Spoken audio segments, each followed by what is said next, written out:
নমস্কাৰ সবক আমাৰ ইউটিউব চেনেল নৰ্থ ইষ্ট পিএছচিলৈ সবক স্বাগতম জনাইছোঁ। তো আমি ইয়াত আজি আকৌ 5টা কুৱেশ্যন সিৰিজ যিটো আমি কৈছোঁ 1000 সিৰিজ যিটো আছে মেথ সিৰিজৰ তাৰ মানে 1000 সিৰিজৰ ভিতৰত আমি 5টা কুৱেশ্যন আৰু এটা লৈ কিনে আহিছোঁ। তো চাওক ইয়াত ফাৰ্ষ্ট কুৱেশ্যনটো আমাৰ কি আছে, ইয়াত দিছে the question and reminder is 17 when the divided by 6 বোলে আপোনাৰ যদি 17ক মই যদি 6 দি ভাগ কৰোঁ 17 মানে 70ক যদি আমি 6 দি ভাগ কৰোঁ আমাৰ তাত মানে ভাগফলটো কি থাকিব, মানে আমাৰ ৰিমাইণ্ডাৰটো কি থাকিব আৰু কুৱেশ্যনটো কি থাকিব। এতিয়া ইয়াত চাওক আমি কি হয় 6 দুগুণ কি কৰোঁ 12 কৰোঁ। সো 70ৰ পৰা যদি 12 যায়গৈ কিমান থাকিব 5 থাকিব। এই 5 যিটো হয় এইটো আমি কওঁ ৰিমাইণ্ডাৰ আৰু 2 যিটো আছে এইটো কি কওঁ আমি কুৱেশ্যন কওঁ। ইয়াত ক'ত দেখিছে আপোনাৰ 2 আৰু 5 আছেনে, ইয়াত আছে 2 কিন্তু ইয়াত 5 নাই, তো এইটো নহ'ব। 1 আৰু 2 এইটো নহয়, 5 আৰু 2 হৈ আছে কিন্তু আগত কি আছে, আগত আছে কুৱেশ্যন। তো কুৱেশ্যনটোৰ ভেলু কিমান পাইছোঁ আমি পাইছোঁ কুৱেশ্যন 2 পাইছোঁ আৰু ৰিমাইণ্ডাৰ কিমান পাইছোঁ ৰিমাইণ্ডাৰ 5 পাইছোঁ, মানে আগত 2 থাকিব লাগিব পিছত 5 থাকিব লাগিব। তো আমাৰ অপশ্যন চি নহ'ব, আমাৰ অপশ্যন এ হ'ব। মই আকৌ কথা কৈ আছোঁ চাওক ইয়াত 17ক কিমান দি ভাগ কৰিব দিছে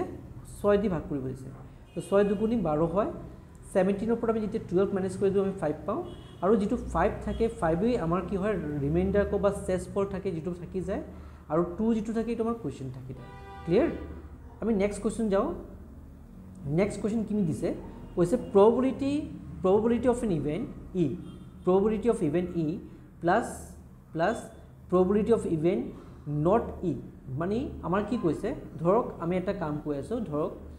আমাৰ এটা কইনক আমি টছ কৰিছোঁ। আমি যেতিয়া এটা কইনক টছ কৰোঁ তাৰ কি হ'ব পাৰে,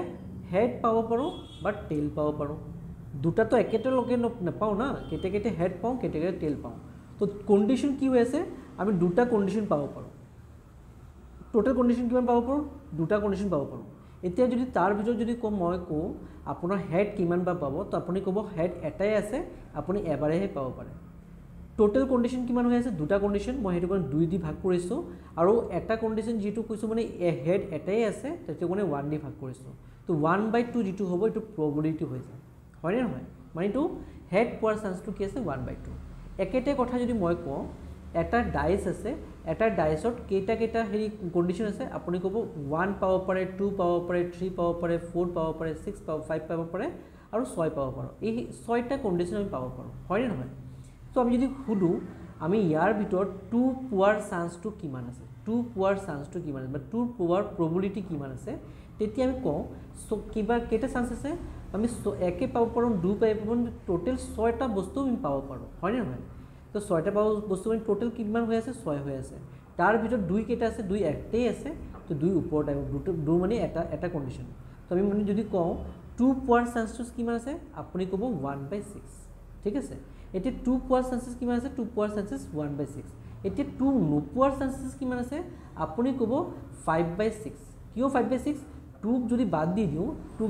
দিওঁ বাকী থাকিলে কিমান 1 হ'ব পাৰে 3 হ'ব পাৰে 5 হ'ব পাৰে 4 হ'ব পাৰে আৰু 6 হ'ব পাৰে। আমি 5টা কণ্ডিশ্যন পাব পাৰোঁ। এতিয়া 5টা কণ্ডিশ্যন আমাৰ নিউমাৰেটৰত থাকিব নে ওপৰত থাকিব আৰু তলত কি থাকিব, তলত আপোনাৰ total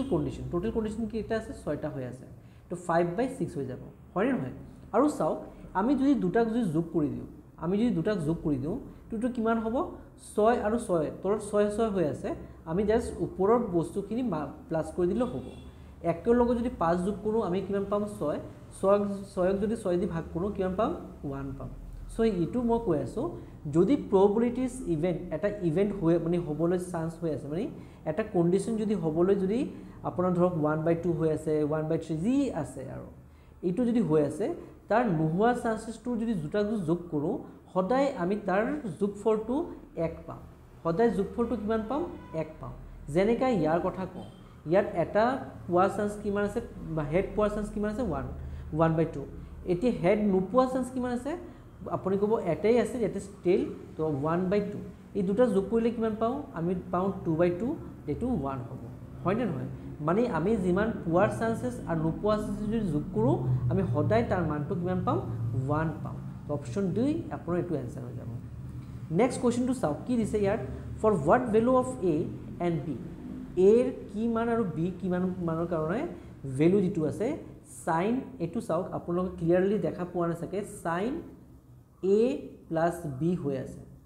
sin a plus b equals to sin a plus sin b হৈ আছে ঠিক আছে নে এতিয়া আপোনাক খুদি আছে a এর মান আৰু b এৰ মান কিমান হ'ব পাৰে যাৰ যোগফল আমি এটু পাব পাৰো ক্লিয়াৰ এতিয়া আমি চাও আমি কন্ডিশন খিনি কি আছে এটু চাও ইয়াত কি কলে ফার্স্ট কলে a এর মান 0 হ'ব পাৰে b এৰ মান 0 হ'ব পাৰে আমি যদি দুটা 0 কৰি দিও ইয়াত কিমান কৰিছো 0 কৰিছো কিন্তু 0 হলে কিমান হ'ব sin 0 হ'ব sin 0 মান 0 হ'ব হয় না হয় sin 0 মান আকৌ 0 হ'ব 0 লগত যদি 0 যোগ কৰো আমি সদায় 0 এ পাম হয় এতিয়া 30 যদি আমি যোগ কৰো ইয়াত দুটা কি হ'ব এটু চাও a এৰ মান আৰু b এর মান যদি 30 হয় দুটা ইকুয়াল দিছে ঠিক আছে না দুটা ইকুয়াল হৈ আছে a এর মান আৰু b এর মান যদি 30 হয় সো sin কিমান হ'ব sin লেফট হ্যান্ড সাইডৰ sin 60 পাম 30 যোগ 30 কিমান হ'ব 60 পাম হয় না 60 পাম আৰু sin 30 ইয়াত আৰু ইয়াত কিমান হ'ব sin 30 মোক এটা কথা কক sin 30 মান কিমান হয় sin 30 মান 1/2 হয় আকৌ sin 30 মান কিমান হ'ব সেম 1/2 হ'ব হয় আৰু চাও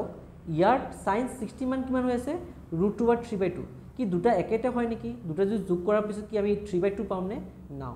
নেপাও হেতু কোনে কি হ'ব আমাৰ অপচন বি নহব বুজিছে নে আমাৰ অপচন বি নহব কিয় আমাৰ 30 যদি a এৰ মান যদি 30 আৰু b এৰ মান যদি 30 হয় আমি কেতিয়াও তাৰ যোগফল কৰি কিনি আমি এটুৰ কন্ডিশন ফুলফিল কৰিব নোৱাৰো তো আমাৰ বি কন্ডিশন নহয় আকৌ যদি 60 কথা কওঁ 60 ও নহয় ৰলে আপোনাৰ 45 ডিগ্ৰী এতিয়া 45 + 45 তাৰ মান কিমান পাম আমি তাৰ মান পাও 90 ডিগ্ৰী তো sin 90 মান কিমান হয় sin 90 ডিগ্ৰী মান 1 হয় আকৌ ইয়াত চাও sin 0 সৰি sin 45 ডিগ্ৰী হ'ব a এৰ মান ইয়াত 45 ডিগ্ৰী আকৌ ইয়াত 45 ডিগ্ৰী এতিয়া চাও 45 ডিগ্ৰী sin 45 ডিগ্ৰী কিমান হয় 1/2 আকৌ sin 45 ডিগ্ৰী 1/2 দুটাক যোগ কৰিলে কি আমি 1 পাম নে আমি কেতিয়াও নেপাও তো আমাৰ কন্ডিশন সি নহব অকল আমাৰ a কন্ডিশন ফুলফিল হৈ আছে এটো কাৰণ আমি কি কম a এৰ মান আৰু b এৰ মান কিমান হ'ব a এৰ মান আৰু b এৰ মান 0 হ'ব যদি a এৰ মান আৰু b এর মান যদি 0 হয় তেতিয়া এটো কন্ডিশন যেটো ইয়াত দিয়া আছে এটো যেটো কন্ডিশন দিয়া আছে এটো কন্ডিশন ফুলফিল হ'ব বুজিছে না নাই চাও এটা নেক্সট কোশ্চেনৰ যাও আমাৰ নেক্সট কোশ্চেন কি দিছে আমাৰ নেক্সট কোশ্চেন চাও এটো দিলে আমাৰ নেক্সট কোশ্চেন দিলে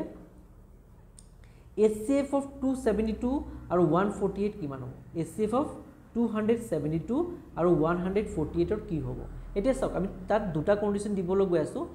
এনেটো ক'বলৈ গলে এটা কন্ডিশন দিলে হয় বাট মই দুটা কন্ডিশন দি আছো এটা কন্ডিশন কি আছে আমি তেনেকৈ লিখিব পাৰো 272, 144 এতিয়া দুটাক চাও আমি দুটা দিক 2 দি ভাগ কৰিব পাৰো ডিভাইড কৰিব পাৰো হয় না নহয় যদি 2 দি ডিভাইড কৰো 2 1 যা ঠিক আছে নে 2 3 যা and 2 6 যা so 136 into 2 করলে কিমান পাও 272 পাও আকৌ 2 দি যদি কৰো 274 হয় আকৌ চাও এইটো 2 দি যাব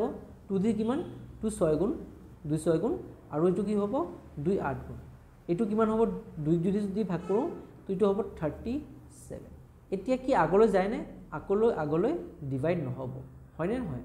তেতিয়া মই যদি কওঁ what is the HCF তেতিয়া আপুনি দুটা লিখি দিব 2 into 2 that is 4 মানে দুটা নাম্বার কি দি যায় গৈ আছে 4 দি ভাগ গৈ আছে হেতু কাৰণে আমি কওঁ এটো দুটাৰ HCF কি হ'ব 4 হৈ যাব এইটো এটা ট্ৰিক আছে আৰু এটা ট্ৰিক আছে চাও 272 আৰু 148 ইয়াৰ ভিতৰত কোনটো নাম্বাৰ সৰু হৈ আছে 148 সৰু হৈ আছে আৰু 272 ডাঙৰ হৈ আছে আমি 272 148 দি ভাগ কৰি দিম আমি যদি এটো ভাগ কৰিব যাও 148 টাইমস কিমান হ'ব 1 টাইমস হ'ব 2 টাইমস কৰিব গলে 28 হৈ যায় 14 14 গুণ 2 কিমান পাম 28 পাম 28 পাম আৰু 28 ইয়াত নাই তো আমি তো কৰিব নোৱাৰো তো 1 দি ভাগ কৰো তাত মাইনাস কৰিলে কিমান হ'ব আমি 12 পৰা 8 গলে 4 পাম ইয়াত 6 হৈ আছে 6 পৰা 4 গলে 2 পাম আৰু ইয়াত 2 পৰা 1 গলে 1 124 এতিয়া 124 আমি কি কৰিম ই 148 দি ডিভাইড কৰিম ঠিক আছে নে এতিয়া যদি 124 কৰিম সেম 1 গুণ যাব 124 শেষ ফল কিমান পাম 8 পৰা 4 গলে 4 পাম আৰু 4 পৰা 2 গলে 2 পাম এতিয়া 124 কি দি ডিভাইড কৰিম সেম 124 দি ডিভাইড কৰিম এতিয়া চাও 124 দি মই ডিভাইড যদি কৰিব যাও এটো কিমান যাব চাও 24 গুণ আপোনাৰ 4 5 কিমান হৈ যায় 5 4 যে 20 and 5 2 is 10 তো দুটা যদি যোগ কৰি দিও 120 হয় তো 24 গুণ 5 আপোনাৰ কিমান হ'ব 120 তাৰ শেষফল কিমান পাইছো 4 এতিয়া এইটো 4 দি যদি মই 24 ক ভাগ কৰো 4 6 গুণ 24 মোৰ শেষফল গুচি গ'ল তো মই যেটো লাস্ট নাম্বার থাকিব যেটো দি লাস্ট দি গুচি গ'ল না এইটো নাম্বার যেটো গুচি গ'ল সেইটো নাম্বার কি হৈ যায় আমাৰ HCF হৈ যায় তো ইয়াৰ HCF টো কিমান পাইছো 4 পাইছো আৰু মই এইটো ফৰ্মুলা কিয় দেখাইছো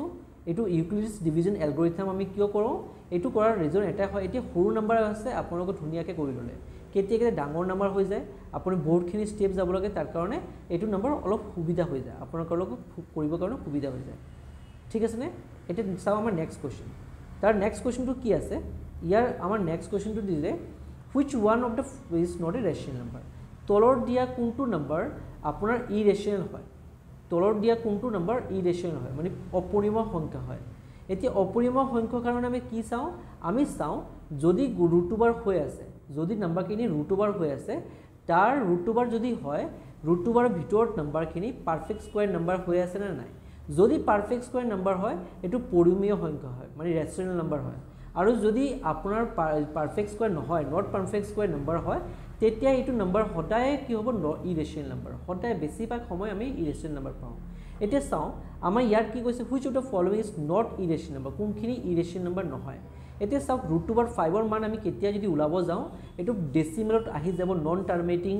নন ৰিপিটিং নাম্বাৰ হৈ যাব মানে এটো ফল আমি কেতিয়াও ৰেশনাল নাম্বাৰ নহয় এটো ইৰেশনাল নাম্বাৰ পাম বুজিছে না নাই মই যদি কওঁ ৰুট ওভাৰ 5 ৰ মান যদি মই উলাব যাও এটো নাম্বাৰ কি হ'ব নন টাৰ্মিনেটিং নাম্বাৰ আৰু কি হ'ব নন টাৰ্মিনেটিং লগত নন ৰিপিটিংও হ'ব নন টাৰ্মিনেটিং লগত কি হ'ব নন ৰিপিটিং বা নন ৰেকাৰিং হ'ব মানে নাম্বাৰখিনি ৰিপিট নহয় সো আমি এ যেটো অপচন এ আছে ৰুট ওভাৰ 5 এটো নহব এতিয়া আমি চাও ইয়াত দিছো কি 2 * ৰুট ওভাৰ 5 কি দিছো ইয়াত 2 * ৰুট ওভাৰ 5 সদায় মনত ৰাখিব ৰেশনাল নাম্বাৰ লগত যদি ইৰেশনাল নাম্বাৰ মাল্টিপ্লাই কৰো ৰেশনাল নাম্বাৰ লগত যদি ইৰেশনাল নাম্বাৰ মাল্টিপ্লাই কৰো আমি সদায় তাৰ ফল কিমান পাও ইৰেশনাল পাও আমি ৰেশনাল লগত যদি ইৰেশনাল মাল্টিপ্লাই কৰো ইৰেশনাল পাম ৰেশনাল লগত ইৰেশনাল যদি যোগ কৰি দিও তাৰ সদায় যেটো ৰিজাল্ট পাম এটো ইৰেশনাল পাও ৰেশনাল নাম্বাৰৰ লগত যদি ইৰেশনাল নাম্বাৰ মাইনাস কৰি দিও তাৰ ৰিজাল্ট সদায় ইৰেশনাল হ'ব আৰু ৰেশনাল নাম্বাৰক যদি ইৰেশনাল নাম্বাৰ দি ডিভাইড কৰি দিও তাৰ ফল সদায় ইৰেশনাল হ'ব ঠিক আছে নে সো এতিয়া চাওক ইয়াত যদি আমি চাবলৈ যাও ইয়াত 2 যেটো আছে 2 আপোনাৰ ৰেশনাল নাম্বাৰ হৈ আছে কিন্তু 5 ৰুট ওভাৰ 5 যেটো ইৰেশনাল হয় তো দুটা যদি ফল গুণন ফল সদায় কি হ'ব ইৰেশনাল হ'ব তো মানে আমাৰ এটো নহব অপচন নহব এতিয়া আমি যদি ইয়াত চাবলৈ যাও ইয়াত 2 + ৰুট ওভাৰ 5 আছে ইয়াত 2 + ৰুট ওভাৰ 5 আছে তো 2 + ৰুট ওভাৰ 5 মানে কি কৈছো 2 আপোনাৰ ৰেশনাল নাম্বাৰ আৰু ৰুট ওভাৰ 5 কি আছে ইৰেশনাল নাম্বাৰ দুটা যোগফল সদায় কি হ'ব সদায় ইৰেশনাল হ'ব মানে আমাৰ অপচন সি নহব লাষ্টটো কি হৈছে চাও ইয়াত হৈ আছে ৰুট ওভাৰ 4 ৰুট 4 মানে আমি কি কও 4 এটা পারফেক্ট স্কয়ার নাম্বার মানে তার যদি আমি করু তার স্কয়ার রুট যদি আমি করু 4 এর স্কয়ার রুট করলে আমি কিমান পাও 4 এর স্কয়ার রুট করলে আমি 2 পাও সো এটু কারণে আমি কি কও অকল ৰুট ওভাৰ 4 যেটো হৈ আছে ৰুট ওভাৰ 4 যেটো আছে এটুই হে আপোনাৰ ইৰেশনাল নাম্বাৰ নহয় বাকি গোটেই কেটা আপোনাৰ ইৰেশনাল হয় আমাৰ অপচন কোনটো হ'ব অপচন টি বুজিছে না নাই এতিয়া চাও আমি নেক্সট কোৱেশ্চন লৈ এটু आंसर হ'ব ৰুট 4 অপচন টি এতিয়া চাও আমি নেক্সট কোৱেশ্চন লাষ্ট কোৱেশ্চন যেটো আছে তাত কি আছে the discriminant of the equation 3x² minus 2 root over 3x plus 1 equals to 0 এইটো যেটো আছে এইটো ইকুৱেশ্যন যেটো আছে কোৱাড্ৰেটিক ইকুৱেশ্যন যেটো আছে ইয়াৰ ডিসক্ৰিমিনেন্টটো উলাব দিছে তো চাও আমাৰ ডিসক্ৰিমিনেন্ট মানে কি হয় b² - 4ac মান উলাব দিছে ঠিক আছে না b² - 4ac কি মান উলাব দিছে এতিয়া চাও আমি যদি এইটো ইকুৱেশ্যন চাও এইটো ইকুৱেশ্যনত এইটো পোৰশনটো কি হয় b হয় হয়নে নহয় আৰু ইয়াৰ যেটো 3 হৈ আছে মানে x² লগত যেটো মাল্টিপ্লাই হৈ আছে এটো কি হ'ব a এর মান হ'ব আৰু অকল যেটো ইয়াত a b x y যেটো নাই এটো আমাৰ কি হয় c কনস্ট্যান্ট টাৰ্ম বুলি আমি কওঁ হয় না হয় আমি কি লিখো ইকুৱেশ্যনটো যেটো কোৱাড্ৰেটিক ইকুৱেশ্যন আপোনাৰ স্ট্যান্ডাৰ্ড ইকুৱেশ্যন হয় এটো কি হয় ax² + bx + c = 0 আমাৰ এটো স্ট্যান্ডাৰ্ড ইকুৱেশ্যন হয় আমি এটো ইকুৱেশ্যনৰ পৰা আমি মানে কম্পেয়াৰ কৰি কিনে ইখিনি বস্তু পাইছো তো এতিয়া চাও a এর মান কিমান পাইছো আমি a এর মান পাইছো 3 b মান কিমান পাইছো b মান পাইছো 2 √3 আৰু c মান কিমান পাইছো c c মান পাইছো 1 এতিয়া আমি চাও এই গোটেখিনি ভ্যালু এই গোটেখিনি যিমান ভ্যালু পাইছো এই গোটেখিনি ভ্যালু যদি মই ইয়াত পুট কৰো ইয়াত কি হ'ব ইয়াত হৈ যাব -2 √3 whole square -2 √3 whole square minus কি হৈ আছে 4 * 3 * 1 a ৰ মান 3 হৈ আছে আৰু c ৰ মান 1 হৈ আছে এইখিনি আমি যদি পূৰণ কৰো ইয়াত চাও ইটো কি হ'ব 2 * 2 = 4 4 4 * 3 কিমান হ'ব 12 হৈ যাব চাও